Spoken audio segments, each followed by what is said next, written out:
I think one of the most unique aspects of community health nursing is the home visiting. By going to these families' homes, we are able to more thoroughly assess their physical environments. As well, families are often more secure and comfortable in their home environments, so they're more likely to be more open and express their views and opinions. The nurse's ongoing contact with a family promotes trust and the development of a therapeutic relationship, both of which are foundational for effective assessment. This ongoing contact also allows for assessment to continue over a period of time. Furthermore, although the nurse can do family assessment in the clinic setting, she often visits families in their own homes. Not only are families likely to be more comfortable and therefore more open in their own environment, but also more family members are likely to be present, which then allows the nurse to focus not just on one or two family members, but upon the whole family. When we understand the person and the context within which they are receiving health care, we can better provide more effective care that is specific to their situation. We empower our clients to take control over their own health. However, a more precise way to see the nurse's role in empowerment is to see the nurse as creating an environment in which the family can become empowered.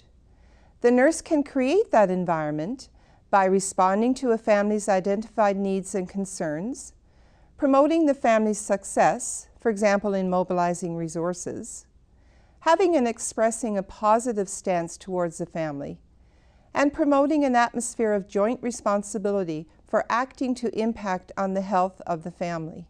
To include families in determining their own goals, I think one of the most important steps is to have them identify any issues or concerns that are present and altering family dynamics at this time, as well as getting them to brainstorm and think about possible solutions. An example that I could provide is working with a mom with postpartum depression. And through having that mom set goals, just simple goals such as go out every day for an hour. And in order to make that goal achievable, I had to brainstorm with her to see, okay, so in order to do that, what supports do you have in place? Do you have family supports? Do you have a family member you can rely on to come in to stay with your child for an hour?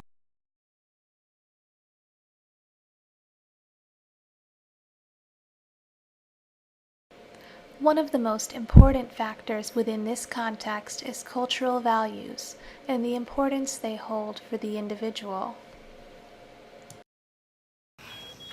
We're talking about your ability to ever walk again. That's what you're talking about. I'm talking about my family. Have you ever even heard of the Hmong people? Our religion has got rules that are way old and way set in stone and way spiritual, and you don't mess with them. It's supposed to be reflective of being able to understand different cultures and their different needs.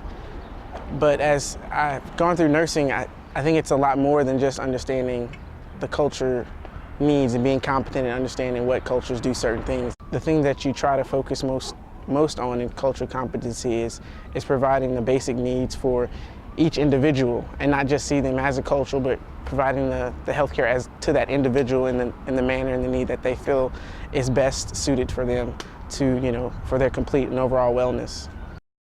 Notice that outward signs of faith are common in the Puerto Rican and Caribbean Hispanic culture. In fact, strong religious traditions play an important role. Integrating religious ritual into the health plan can make a significant impact on treatment success. It is important to understand that religious beliefs may also have an impact on the perception of health, disease, prognosis, and treatment. For example, people in the Hispanic population may have a fatalistic attitude and believe poor health may simply be God's will. But simply put, maintaining is celebrating and supporting cultural behaviors that are beneficial to the patient. For example, the nurse in the earlier scenario encouraged her patient to use the ritual of prayer as a cue to take her medication. When overlooked, this can impede our progress towards improved health. Yet, when we are aware of cultural values and use our judgment to work sensitively with respect to them, we will find that such knowledge can create an environment of trust and awareness, facilitating personalized care based on the individual and helping us to succeed in our pursuit of the adaptation model's goal, improving the individual's health, quality of life, and their ability to die with dignity. Inside the Belke home in La Crosse, a very intimate and personal conversation is taking place. What is your understanding of your health condition, your cancer? Think of people that wait, then they're faced with all of these decisions that they have to make. What do we want to do? What do you suppose he would want us to do? All these things that should be talked about ahead of time. I have no fear of death. I well welcome it if that is the end. It's very unsettling to talk about my husband's death, but at the same time, I feel almost pleased that we are going to do what he wants us to do. The discussion about end-of-life care is very specific. Have you talked about whether you would like to stay at home, be at home to die? And the answers have very definite implications. If I'm not able to walk or talk, or if I'm not able to know who I am or who I'm with, then what would you want? This generally isn't the first time that people have thought about these kinds of things, and by using this interview format that we use, I think it helps ease people into the discussion of death. As we've seen, technology is beneficial to nursing in the medical setting and is changing the way we provide health care. Advances in technology are allowing us to provide more accurate care and care in places with limited resources by way of innovations like telehealth communications and e-ICUs. These are invaluable for individuals who are in need of specialized care but are unable to access it due to limited mobility or being located in remote rural areas. Additionally, technology has found its place in nursing education. Students with busy schedules have greater access to education in the form of distance learning, as well as access to resources like free e-textbooks, crowdsourced study guides, and homework tips compiled by nursing students across the internet. Students have greater access to community support previously unavailable on a scale as large as today. These resources contribute to a nurse's ability to provide better care for individuals in the future.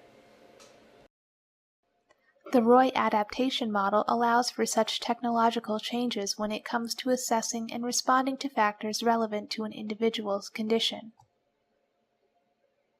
And Leininger's theory of cultural competency helps to build on the adaptation model by providing a more in-depth analysis of the conditions surrounding the individuals we care for.